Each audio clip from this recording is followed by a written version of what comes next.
अभिनंदन करें। अब हम श्रीमती अंजुला जी से निवेदन करेंगे कि दर्शक दीर्घा में बैठे हुए तमाम दर्शकों एवं हमारे कलाकारों को समर्थन है। कम समय में आप दो सब बोल करके हमारा मनोबल बढ़ाने का कष्ट करें। श्रीमती अंजुला जी।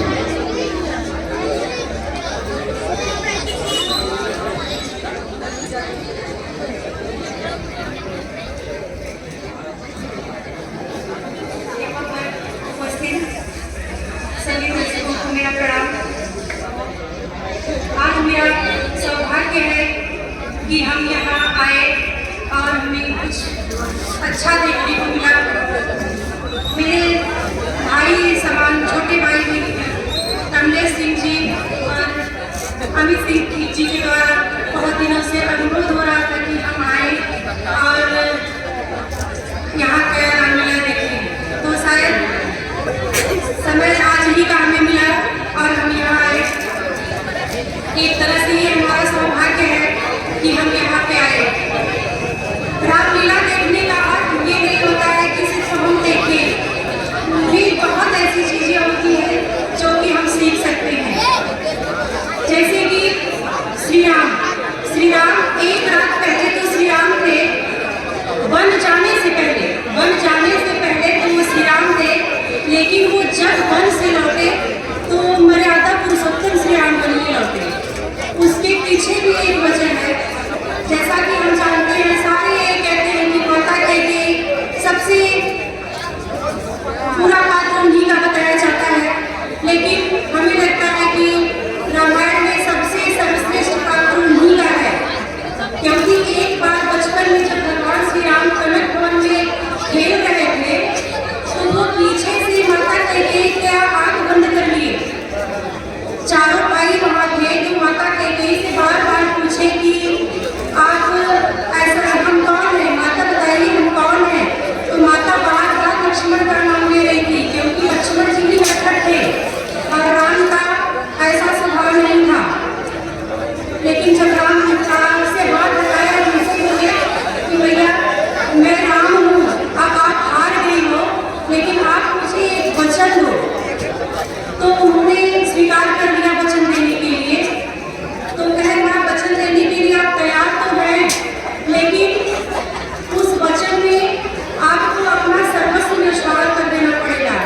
आप विधवा हो जाएंगी, सारा संसार कोई आपको मां के नाम नहीं रखेगा अपने घर में, यहाँ तक कि आपका बेटा भरत जो कभी आपको मां नहीं कहेगा।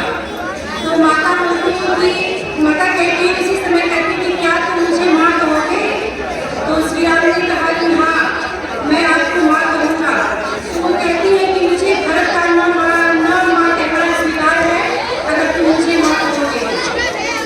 तो ऐसे थी वो माँ, लेकिन हाँ आज हमारे समाज में लोग कहते हैं कि कैकेयी जो है वो अच्छी माँ नहीं थी।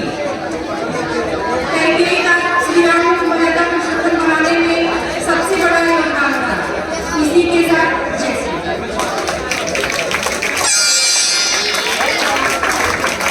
बहुत बहुत धन्यवाद आदरणीय उप प्रधानाचार्य जी।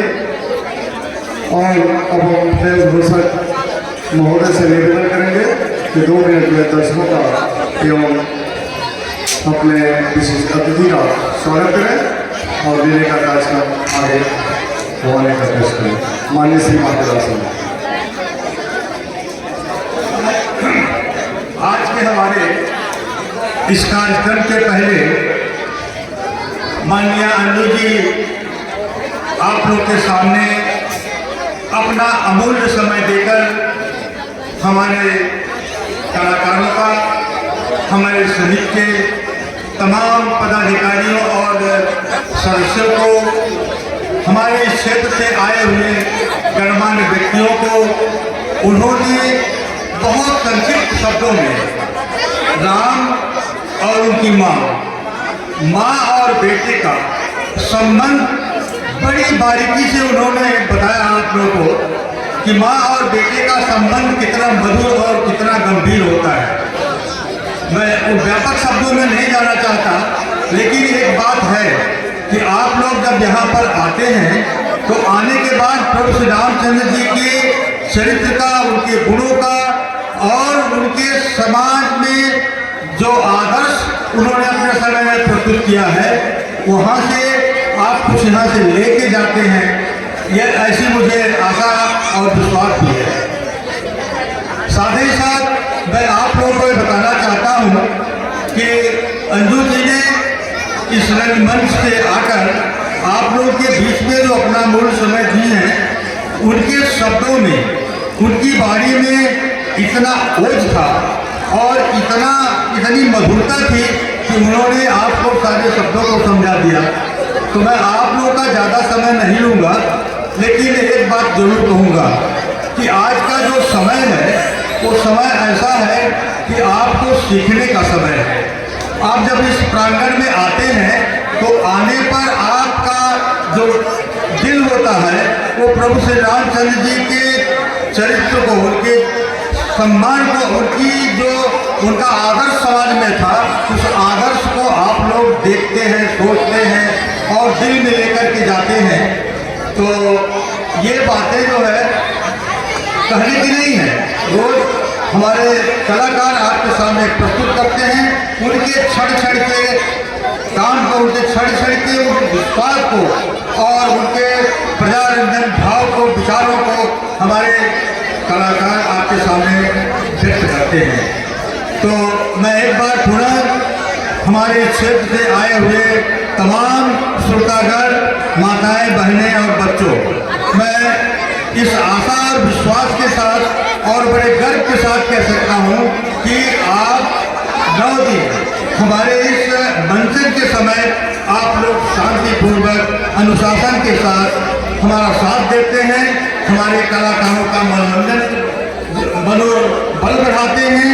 हम इसके लिए अपनी समिति की तरफ से और विशेष करके अपनी तरफ से आशीर्वाद देते हैं और ये प्रभु श्री रामचंद्र जी से कामना करते हैं कि वो आपको इसी तरह से हमें और आपका साक्षात्कार प्रतिवर्ष होता रहे, आप हमारे सामने रहें और हम आपके सामने रहें। आप दीर्घायु हो और मेरी यही सबसे बड़ी कामना है। लेकिन आज के युग के अनुसार एक छोटी सी बात है, जहाँ ढूंढे वही गम निकलता है, जहाँ ढूंढे वही गम निकलता है। अरे उम्मीदों से कुछ कम निकलता है, ध्यान देंगे, उम्मीदों से कुछ कम निकलता है। आजकल कांटों से कोई खतरा नहीं है, ध्यान देंगे, आजकल कांटों से कोई गम नहीं है, आजकल तो फूलों से बम निकलता है। मैंने बच्चों के लिए तो छोटी सी बात कही और इसी तरह जब कभी मुझे मौका मिलेगा तो मैं आप लोगों को तालियां बजाने के लिए मैं मजबूर करूंगा। हमारे डांसर ने एक बार, मैं बैठ कर सुन रहा था, उन्होंने कहा कि आपके तालियों में कोई दम नहीं है। तो एक बार आप बता दीजिए कि हमारे तालियों में दम है। एक बार जोरदार तालियां बताइए हमारे कलाकारों के लिए। शायद मैंने आप लोगों को जगा दिया है निद्रा से। धन्यवाद, फिर मिलूंगा। नजर आती नहीं मंजिल